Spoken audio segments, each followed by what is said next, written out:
Ay, masakit siya. Sakit yan. Alam mo na yun. Mas masakit siguro ito kasi layo. Open. Lagay mo yung dila mo sa ngalangala. Hindi, yan. Sige. Push mo pa. Palikod pa. Palikod pa. Yan. Tapos dahan-dahan kang kagat. Dahan-dahan. Yan. Tignan mo ha. Middle, no? Middle yung lower mo, tsaka middle to. O, sige. Pahinga ka ulit. Nakaka-ulit. Sige, kagat. Ayan, tumama na. Sabi sa'yo eh. Kanina hindi. Nawawala. Okay. Ito yung susundan natin ha. Kasi pag nalito tayo, halimbawa itong lower, inurong ko. Tapos mag-wonder yung bite mo, mali ulit. Okay. Nag-wonder siya. Ayan, sakto. Di ba kanina wala? Opo. Minsan kasi talagang ano siya, tumatabing. Feeling ko na-stress ka, no? Okay. Kapag gabi, yung natunog. Well, ayun. Malakas man loko yung pag nag-wonder ng bite, pwede tayo magkaroon ng error sa treatment. Kasi naalala ko talaga yan yung middle mo. Tapos nag-bite ka, nagtaka ko, sabi ko, wala na. Di ba? Hindi siya sakto sa midline. O ngayon, ayun yung tamang bite mo ha, yung pinagawa ko sa'yo. Marami nagkaka-error dyan, tapos sinusunod na naman nila, tapos pag-bite mo Bago. wala. Di ba? Nga pala. Magsasement kami. Magsasement kami.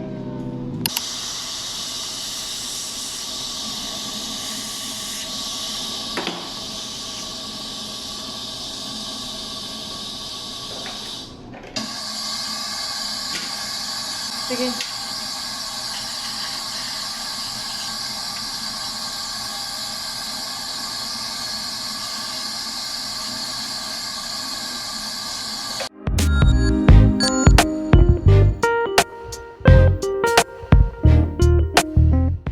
Ready ka na ba dito? Bilis to. Sakit? Sakit? Ayan. Actually, mabilis to eh. Ayan na, light force lang muna ha. Kasi kawawa ka naman eh. Ayan, light force lang to ha. Kasi long to eh. Neck short. Shoot na natin to. Yun. Pa rin, stabilize ko muna. Ay, hindi na gumana, diba? Ayan. See. Kala. So, isa lang muna yung hatakin natin. Kasi, ayan lang muna. After nyan, ito. Then, pwede na sabay ito. Kasi, gano'n naman talaga yung tama, yung stabilize, hatak parehas. Kaya lang, depende kasi sa ngipin. Mamaya biglang maghiwalay ito. Pumunta, di ba? Sumama sila sa iba-ibang lugar. Hi Silver! So for today's vlog ay magvo-vlog ulit ako ng 24 hours power chain Chorbanes, ganon. My first 24 hours with power chain. Kasi ito, di ba na meron naman na akong power chain vlog. Pero ito, iba na to kasi tingnan nyo. As you can see, 4 ng ngipin sa taas yung pinower chain and then itong 3 sa ilalim. Ayan, 3, 4, equal 7 na power chain. So, alam nyo naman yon, yung reaction ko na naman dito is hindi na naman kaaya-aya. So, ayan, kasi nga, diba, ito, nag-close na to siya. Pero ito, diba, hiwalay siya. At ito, diba, napapansin nyo nung nakaraan? Kasi nga, diba, nagdikit siya. So, may space dito, kino-close na siya. Tapos, ito ding baba, kina-close na din siya. Pero, di ba dapat 4 din yan? Kasi ito din. Pero, inisa-isa muna. Ito daw muna para hindi daw mabigla yung ngipin ko. And, sobrang sakit kasi noon. Kasi ngayon, kasi sobrang sakit na niya. And, hindi na ako natutuwa sa kanya. Kasi nga, ayan o, ang dami na niya. Naka-power chain na. And, guess what? Nagbabago na ako ng kulay. O, diba? Ngayon ako nagla-light-light kung kailan ako pina-power chain. Sabi nga ni Doc kanina. Tsaka ka nagla-light, tsaka ka nagtatry ng colors nung nag-power chain tayo na ganyan. Halatang halata na yung kulay. Pero, ayun nga, ayun o. Kasi limited na lang din yung kulay ng power chain. So, ito lang yung maganda sa mata ko. So, tinry ko siya. Ayan. Baby blue ang atake natin this month. Kasi baby time. So, ayan. I-update ko kayo. Ito yung first 1 hour. Ay, hindi. First 4 hours na yata yung nakalipas. Ayan na siya. Kanina, di ba, nag-a-assist ako doon sa Avon or nag-a-assikaso ako sa Avon. And makirot siya, be, pero kailangan ko mag-stay strong like that. Like, kunwari, matatag ako doon. Kasi syempre, nag-aasikaso ako eh. May mga transactions akong kailangan gampanan and kailangan gawin. So, ayun. Ayun lang siya. Update ko kayo later. Kakain lang ako. So, ayun nga, dahil kakalagay lang ng power chain and kaka-adjust lang, masakit siya. So, balik tayo ulit sa munggo at malalambot. Ayun lang.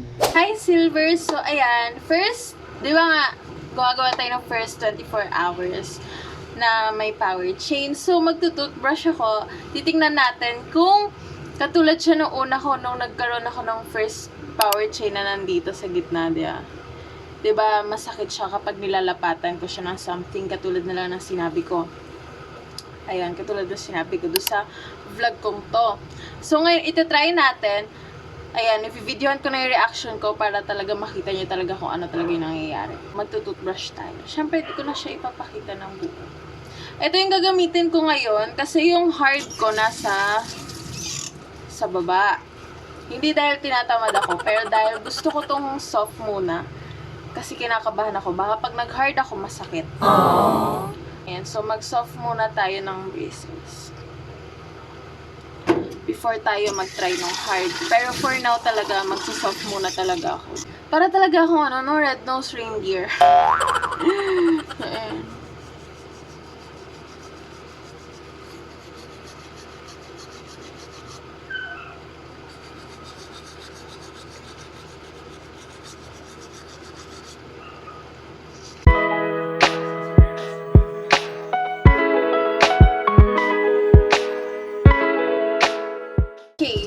First toothbrush done.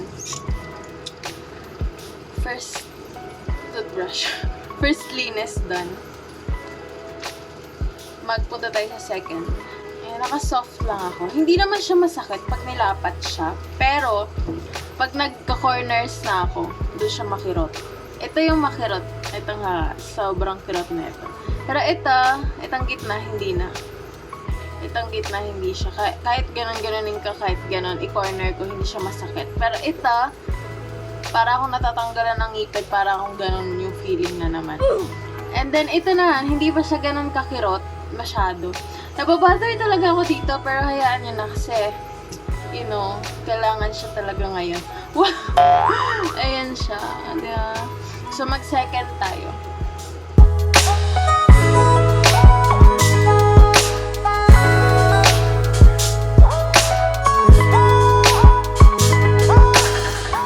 Done na yung pangalawa.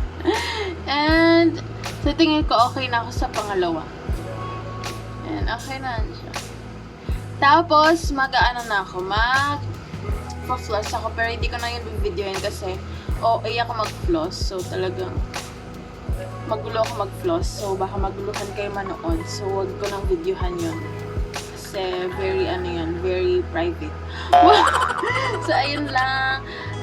Balitaan ko kayo mamaya ako magka-comment. So, tatapusin ko lang talaga yung pag-ayos ko sa ngipin ko. So, yan. Okay, so ayan. Tapos na ako mag-toothbrush, mag-floss, and maghilamos. Ayan, pero nandito pa rin siya. Mawawala din yan, pero wag mo na kayong mabother. Pwede kayo mag-comment ng the red nose reindeer. Okay lang, hindi ako ma-offend. So, ayun na nga. Tapos na tayo sa ating mga routine. And matutulog na muna ako. Ayun, yung comment ko pala about do sa pagtututbrushes, yun nga, hindi nga siya masakit kapag nilapat. Unlike nung pinakauna kong nag-power chain, diba, sabi ko sa inyo, pagkalapat ko, ang sakit na niya, hindi ko pa siya binabrush, sobrang kirot niya na talaga as in. Pero ito, hindi naman siya masyadong ganun. Ano lang, kapag nagko-corner lang ako, doon lang siya makirot. Tsaka kapag, alam niyo ba, kanina, diba, naglalakad ako, tapos nakagat ko lang na gano'n. Ganon. Ang kirot, be! Mapapaganon ka. Minsan nga, ano lang, tinatry mo lang, or hindi mo naman sinasadya, like, magugulat ka, tapos, sakit, be. Hindi ko kasi ma-explain talaga kapag yung sinasabi kong masakit. I-try nyo na lang. Kasi hindi ko ma-explain yung sakit ng power chain sa ngipin mo. Kasi imagine nyo na lang, yung kunwari may space, di ba? Hahatakin niya yung ano mo. So, para talaga siyang sensitive siya so much. And, makirot siya kapag natatamaan. Ganon. Pero, ang pinakamasakit pa tonight, kasi nga, di ba, bagong lagay siya, is itong Itong tatlo. Pero itong ahat, hindi pa masyado. Ewan ko kung pinaprank ako na itong apat, pero di ko pa nararamdaman na masakit talaga na totally. Kasi nagrereklamo lang naman ako pag sobrang sakit na talaga eh. Pero ito talaga yung sobrang kirot. Ito, wala pa ako masyado nararamdaman. Makirot siya, oo, masakit siya, pero hindi pa siya yung like, kaya niya akong ipag-grant. Ganon, hindi pa. Ito, nirarant ko kasi makirot talaga siya, pero ito, hindi. So, ayun lang naman, yun pa lang naman yung update tonight. Matutulog muna ako. So, let's go tomorrow. Hi guys! Good morning. Hi Silvers. Good morning. Yan. So, ayan na, umaga na. Hindi ko na nabilang kung ilang oras na to after napasaka ng power chain yung aking ngipin. Pero ayun na nga, umaga na nga. Kakagising ko lang, halata naman, di ba? Comment ulit, hindi ko siya naramdaman yung sakit niya nung tulog ako. So, ayan na. Maganda ba yung kulay, guys? I-comment nyo nga kung bagay sa akin yung kulay. Kaya lang kahit sabihin nyo, hindi, ganon. Papayag ako, hindi ako ma-offend talaga, super. Ayan siya kapag kulay sky blue yung pinili nyo or baby blue yung pinili nyo, ganito yung itsura. Diba? Yan. Ang sakit, guys, talaga itong hawa. Ito super talaga. Tapos itong taas, itong area na to, yung masakit, yung makirot. Ganon. Pero nung tulog talaga ako, di ko siya naramdaman. So, ayun lang. Kakain lang ulit ako. And, update ko kayo later. See you later. Ayan, so para sa food natin, meron tayong tinola, which is for sure, sabaw lang sa akin dyan. And nagpamani din ako, which is trip na trip ko lang talaga yan. Kasi halata naman, di ba? Kasi usually basics or nude lang yung kulay ko. Pero nagpa-violet tayo for today's video, so trip lang talaga.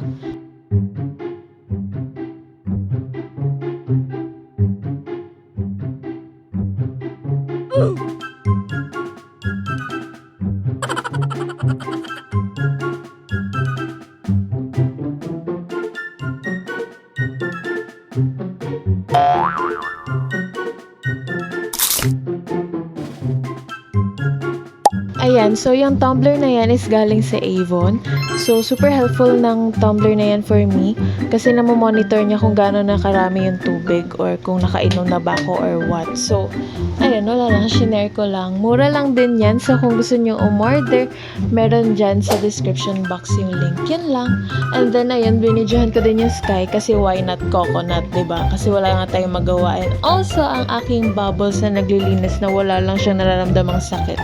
Kasi wala naman siyang braces. Hi Silver! So ayun, dito na nagtatapos ang ating vlog dahil 24 hours sa pala hindi ko na napapansin. So ayun na nga, all in all, hindi naman na siya masyado gaanong kasakit kasi nung una talaga OA talaga yung pagkakasakit nun. Nung first time ko magka-power chain kasi kahit mismo paglapat ng toothbrush, diba, nirereklamo ko nun. Ngayon hindi na. Pag nagko-corner na lang. And also, ayan, makirot na lang siya nung pinakaunang 8 hours. Ayun. Sobrang kirot nun. Lalo na yung bago ako matulog, sobrang kirot niya, be. Pero ngayon, hindi na siya masakit. Hindi na siya sakit. Ayun. Okay na siya. Okay na ako. Naman sinasabi na hindi talaga, na wala ka talagang mararamdaman at all. Meron pa rin naman, pero bearable yung sakit. Bearable yung kirot. Unlike talaga na kapag nirarant ko or sinishare ko sa inyo, yun talaga hindi ko na talaga matiis yun. Pero ito, kaya pa talaga. Bearable yung sakit niya and hindi na talaga siya gaanong kasakit na as in talaga. Kung i-rate ko siya, siguro mga ano na lang, 6/10, mga ganon. Pero now, wala kasi ako nararamdaman now. So, siguro mga 4/10 lang. O, diba? Ganon siya. So, ayan na siya. Rate nyo rin yung kulay na napili ko kung ano na, kung na-bet nyo ba. Kasi, ayun nga, experiment ako or nagtatry ako ng mga colors, iba't ibang kulay, katulad na lang dito sa nails ko, di ba? Hindi ako pala dark, pero nagtry ako ng dark kasi sabi ko, why not magtry ako ng ibang colors? Katulad ng ginawa ko sa braces ko. So, ayun lang. Thank you for watching, guys, and I hope to see you on my next vlog. Bye! Always remember that if everyone goes gold and goes silver, subscribe!